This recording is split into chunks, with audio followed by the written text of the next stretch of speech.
জনাব আনিস আলমগীর, আপনাকে এই খেলায় অংশগ্রহণ করার জন্য ধন্যবাদ। কেমন লাগছে উদ্যোগটি? আমার খুবই ভালো লাগলো, সিম্বলিক হলো, এটা খুবই সুন্দর। এবং এই যে সারা দেশে যে জোয়ার, যে ফুটবল উন্মাদনা, সেটার সাথে চ্যানেল আই নিজেও শরিক হয়েছে এবং তার অতিথিদেরকেও সে এন্টারটেইন করছে, এটা তো খুবই প্রশংসার। এবং চ্যানেল আইয়ের উদ্যোগের সঙ্গে আরও যারা এটাতে ইনভলভ হয়েছে তাদেরও বুদ্ধির প্রশংসা করতে হয়। অ্যালেক্স আলমগীরের দল ছিল পর্তুগাল, আর আনিস আলমগীরের দল এবার ফ্রান্স।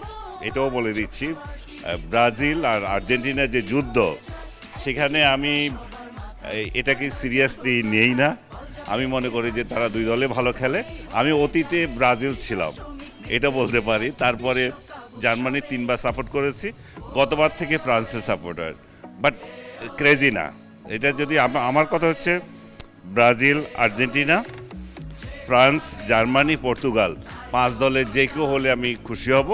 বাট ফ্রান্স হলে বেশি খুশি হব, বিকজ অফ এমবাপ্পেকে আমার গতবার থেকে এত অসাধারণ খেলোয়াড় মনে হয়। আমার মনে হয় যে সে ওয়ার্ল্ডে কী যে রেকর্ড করবে আরও সামনের দিনে, সমস্ত সমস্ত রেকর্ড সে চুরমার করে দেবে সামনে। চল যাই